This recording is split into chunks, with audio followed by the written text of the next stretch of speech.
Now, this is a good list that I've put together, inspired by a couple of others and my own contribution, and I'd like to share this list with you. First, learning the power of purpose.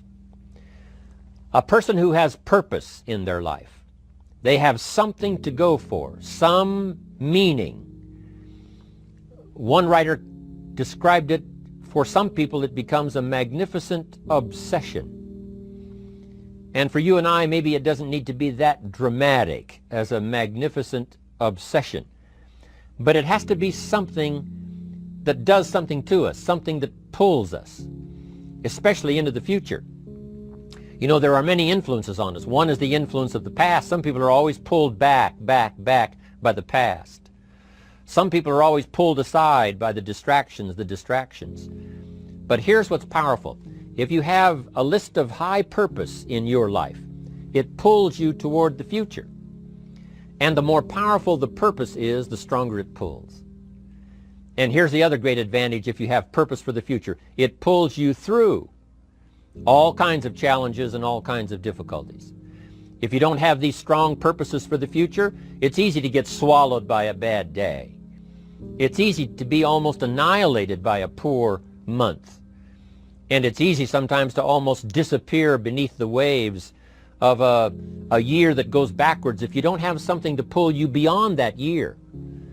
So if you want something to pull you through all kinds of challenges, all kinds of difficulties and things that come at you, you got to have something on out there, beyond today, beyond next week, beyond next month, beyond this year, that pulls you into the future. And the clearer it is, the stronger it pulls. The more dynamic it is, the more it affects your life, your spirit, your heart, your soul. It also creates imagination. It gets your mind working on how to achieve that purpose. And if your mind will work, and if your heart works, and if your spirit works, and if you have good input, like good ideas, I'm telling you, there isn't anything you can't accomplish. So that's one of the great powers that'll make a variable of you, and that is purpose. Here's the next one, self-confidence. Where does self-confidence come from? And this is the best advice I can give you on that. Not neglecting, first of all, the small daily disciplines. Self-confidence really comes from feeling good about yourself. And one of the best ways to feel good about yourself is at the end of the day to know that you poured it on. You did your best. If you conducted a meeting, you did the best you could. If you made a phone call, it was the best phone call you could possibly make. If you wrote a letter, it wasn't a casual letter, it was your best letter. At the end of those kind of days, when you feel good about yourself, self-confidence starts to rise. You know that if you can have this kind of a good day, you can have another one the next day, and those days become the weeks become the months, and the month becomes a powerful year. Self-confidence comes from the lack of neglect. If you will not neglect to do the small daily disciplines, that's where self-confidence comes from. Part of good health is self-confidence. I know I'm going to be healthy. I take the Herbalife products. I eat the apple a day. I walk around the block. I do the jogging on the beach. At the end of the day, when you've really poured it on and you've done all the stuff, self-confidence grows. That self-confidence affects your health, it affects your future, it affects your psyche. So this is true. One of the great powers is self-confidence. Self-confidence means willingness to do whatever it takes to achieve. Some people say, well, I'll do it for a little while and see what happens. You know, I'll try a couple of things. If that doesn't work, I'm out of here. And all of us know that that kind of person doesn't have much of a future. But if you're willing to do whatever it takes, if I have to learn a couple of things, I will learn those things. If I got to learn 5 or 6 things, I'll learn all 6. If I have to take an extra class, I'll take an extra class. If I've got to read the books, I'll read the books. If I have to consult with people who know more than I know, I will do the necessary consulting. Whatever it takes, I will do. That starts to develop unbelievable self-confidence. Self-confidence also comes from the ability to rise above your circumstances, to rise above what happens, the petty little things, the discouraging things that would sink everyone else's ship except yours, that would cause someone else to quit early in the day, but you keep going. that kind of willingness to overcome all circumstances, whether it's the little challenges or the big challenges. If you're willing to do that, I promise you, this kind of power will work for you, and in you, the variable, it'll make a difference. The third on the list I had was enthusiasm. And here's what I wrote about enthusiasm. Enthusiasm that's powerful is mostly enthusiasm that is enthusiasm inside, 90%, 10% outside. We all know what the enthusiasm is like when somebody lets us see their enthusiasm, which is like the 90%, and only 10% of it is inside. But the enthusiasm that really affects people is not just being loud, but the enthusiasm that runs deep, the enthusiasm that comes from deep inside, created by self-confidence, created by purpose, created by genuine willingness to help other people. That kind of enthusiasm, knowing that you're going to get the job done, knowing you're going to affect people, knowing you're going to have testimonials flowing in from all kinds of directions. That kind of enthusiasm. A lot of it is quiet. A lot of it is unheard. And the 10% that's heard, it rings a bell. People call it genuine enthusiasm because they know that what you say in the outward display of your enthusiasm is only a small tip of the iceberg of the enthusiasm you feel inside that really motivates you to do the best job you can. Next on my list to help you become the powerful variable is expertise. Wanting to excel in all of the skills and settling for nothing less than an outstanding performance. If you're willing to be the best in your field, if you're willing to demand of yourself excellence in skills, to be the best that you can possibly be. In the training, do the best you possibly can. In doing a workshop, do the best you possibly can. Developing the skills of using your personality, developing the skills of language, developing the skills of influence, developing the skills of organizing. If you're willing to be an expert in all of the skills, Herbalife has the way for you to invest those skills and not only make a handsome living, not only make a lot of money, but if you would so desire and if it would be your purpose, a chance to make your fortune. Expertise, excellence in skills. Here was the next one on my list, making a powerful contribution to you, the variable, and that is preparation. Well prepared. And preparation, of course, involves a whole lot of things. A big share of our life is preparing, getting ready. When we go to the first grade in school, we're just preparing for the second grade. After we've finished 2 grades, the 2 grades prepare us for number 3. Sometimes it seems like a long, excruciating time. And the time will just seem like it'll never come when we can finally have the performance that we really want. But it takes time to prepare. It takes time to get ready. And the decisions you make in the preparation time, those are the decisions that last for a lifetime. Preparing to have a good day. It's that preparing, maybe the night before, maybe the couple of days before the day that you're going to put everything together. The preparation for a meeting means that you've taken it serious. The preparation for doing a workshop means you're serious about the workshop. You want to make the best contribution. That kind of preparation is important. But here's preparation that's very vital, and that is to prepare yourself for success. Life seemingly does not wish to waste success on the unprepared. Life says, why waste a fortune on this person? They're not prepared to do the right things with it. They're not prepared to use it wisely. If a fortune was bestowed upon this unprepared person, it would probably be wasted. The people that could have been touched won't be touched. What could have been done won't be done because this fortune will have been wasted on the unprepared person. So not only look for fortune, not only look for the promise, but prepare yourself and ask of yourself, what can I do to make myself ready? Because remember, life was designed not to give us what we want, not to give us what we need, but life was designed to give us what we deserve. Every value in life must be paid for, and those that pay are the ones that get it. It says those that give receive. Someone says, I wish to receive, I wish to receive. You don't have to concentrate on receiving. Just become a good giver. It says those that search will find. Someone says, well, I need to find some good ideas to help change my life for the future. Then to find good ideas, that doesn't come because you need them. It comes because you search for them.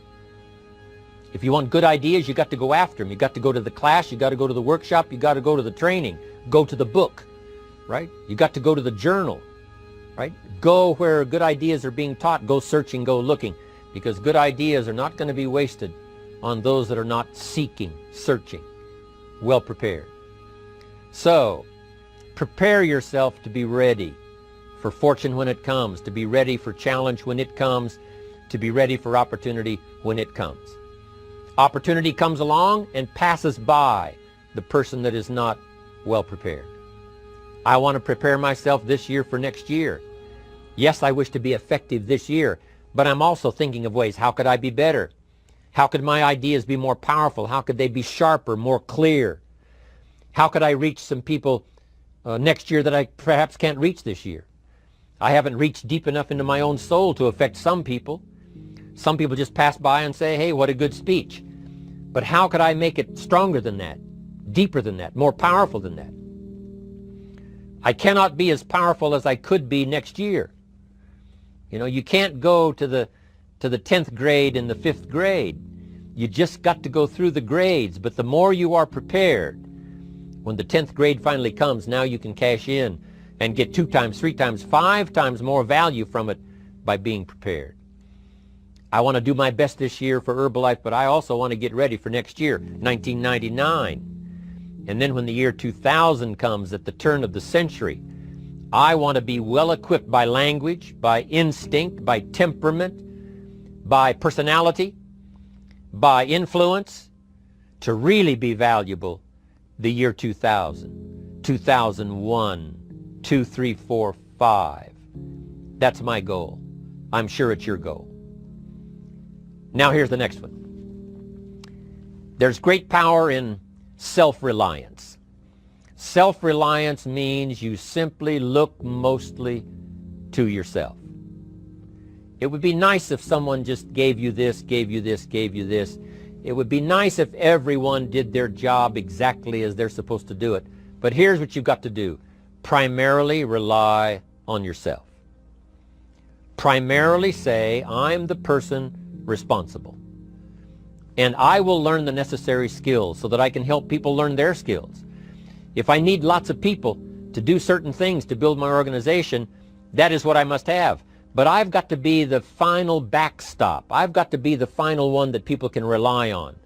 So that if this is missed and this is missed, I can catch up. I can fill the gap. I can do the job. We have to do it when we conduct meetings. We have to do it when we conduct training. We have to do it when we're in a class of just a few. What someone might have missed, we're there to fill in. Self-reliance. Primarily, we're learning to count on yourself. So that you can do this, never complain and never explain. Here's the next key power, and that's image. There's many parts to image. The image that others see you as, the image you have with other people. And it's very important how other people see you. If they don't see you as a leader, chances are they won't pay attention. If they don't see you as being in control, chances are they won't have the trust. If they don't see you as knowing where you're going, what you want to accomplish, they probably won't follow. But if people can see you, if you have the image of someone that's in charge, in control of your life, your future, your destiny, in control of the situation, if they see that, that kind of image is powerful. It helps to win the day. It attracts other people. People want to be around people that are in control, that are powerful, but they know how to use their power. Influential, but they know how to use their influence. That kind of image is important. But here's a very important image, and that is your image of your self. The way you dress, the way you talk, the way you think, your capacity for learning, all of that is an important image that you have of yourself. The image that you have that if it needs to be learned, you could learn it. If there's a book that needs to be mastered, you could master it. If there's a skill that needs to be learned, why couldn't you get busy now and learn that skill? That kind of self-image, that I am continually trying my best to be the best I can. Because one of the most important places you have to look is into the future, yes. You got to look into the past, yes. You've got to look around, yes. But one of the most important places you have to look is in the mirror. You know, how I appear to other people, that's important. But how I appear to myself is the ultimate importance. That kind of image, to where you'll develop the self-confidence, you'll develop the self-reliance. Now here's another one in my rather short list. The next word is character. Becoming a person of high values, a person of principles, a person of honesty, a person that earns respect. That kind of character. It took character when Mark started to put the marketing system together. How can we have a system that will build in the integrity, that people will know that if this happens, then this will happen. And if this goes wrong, here's the way to fix it. Unless you have the principles and the character and the integrity to put together a viable plan for a wide variety of people, then the system is not going to last very long. And I've been around long enough, and I'm sure you have been around long enough to see a lot of systems that got started, but they failed. And the reason is because they were not constructed with integrity. They were not constructed with character. They were not constructed with doing the right thing. They might have been constructed to take advantage. You know, cash it out as quickly as possible and leave. Mark was involved when others took advantage of him all those years ago before Herbalife. When someone took advantage and didn't have the character, didn't have the principles, and didn't have the character to stay, the character to see it through, the character to do the right thing. So this is important, to develop the character within yourself, that people see you as honest, as fair, willing to do the right thing, willing to be helpful, but always willing to walk the center line, not to pass the line. When we come to an opportunity like Herbalife, especially multi-level network marketing, it is so dynamic, it is so powerful, and it is so possible in fortune making that sometimes people want to speed up the process by cutting the corners, by neglecting to do the right things, you know, to cheat a little here, you know, cross the line just a little bit, because then, you know, it'll grow faster and you can cash in quicker. Not necessary here. Doing Herbalife right will build your fortune longer and stronger than trying to cut the corners and not doing it right.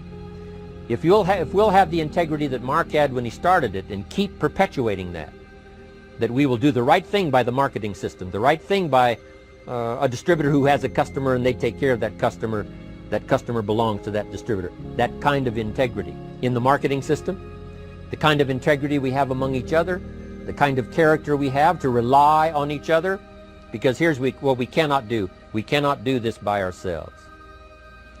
Mark's got to count on me. I've got to count on Mark. We've got to count on the president's team. The president's team has to count on the chairman's club for advice and counsel. We have to count on the millionaire team, the tabulator team, the world team. We've got to count on the distributor. We've got to count on the distributor giving the right message to the potential customer. We've got to count on the distributor giving wise counsel to the new recruit, teaching them the right way, the Herbalife way, the principled way, the character way. Vitally important. Building and developing your own character. Now here's another one. It's called self-discipline. Self-discipline, all of us have a challenge with that. Because sometimes it's easy, and especially if you're working hard, doing the best you can, it's easy sometimes to let up and let it go. But remember, So many people, especially now that we're as big as we are around the world, are counting on what we do. At home office, they have to be careful. They have to be disciplined. It's easy for the person who ships the product from Herbalife says, oh, well, I'll wait until tomorrow to ship it. And then they go home and sleep like a baby. But the distributor who's waiting for that product doesn't sleep that night, or doesn't sleep when the product doesn't show on time. But if everybody will have the discipline to say, I will do the best job I can. I will make mistakes, of course, because we're all human, but I'll try to remedy those mistakes and do the best job I can. That kind of self-discipline that understands how important your part is in all of the functions that work. Coming to work on the set here, HBN, there's so many people that play a part. And each one of the parts that are played is necessary to put on the broadcast, make it viable, make it real, make it powerful. Any couple of them missing, and it would be a disaster. But all of it put together, and it works like a charm. Each person developing the self-discipline to do their part, do their job.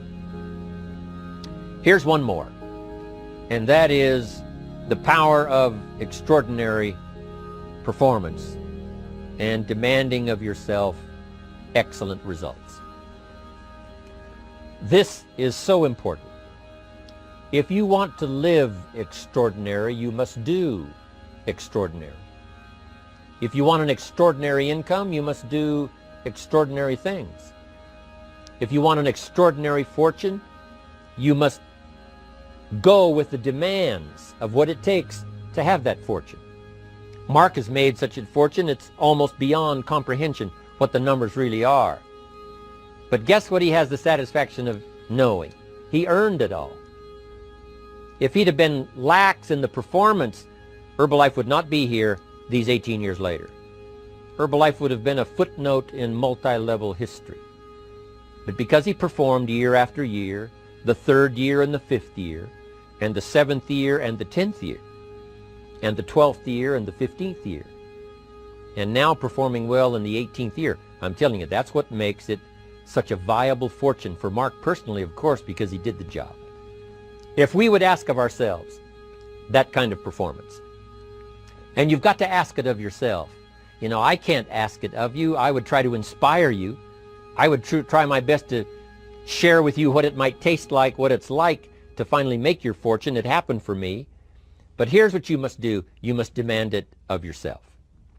Society does not demand that you not have a heart attack. But if you want to escape having a heart attack, you must demand it of yourself. Society doesn't demand that you take Herbalife and improve your health. You have to demand it of yourself. Society doesn't demand that you jog around the block every morning. But if you want good health, you must demand it of yourself. Society doesn't demand that you read a couple of books a week and improve your intelligence and your knowledge. That you must demand of yourself. Society does not demand that you build a financial wall around your family nothing can get through. That's not a demand of society. But you must demand it, if you wish it, you must demand it of yourself. Society doesn't demand that you learn a list of 10 skills.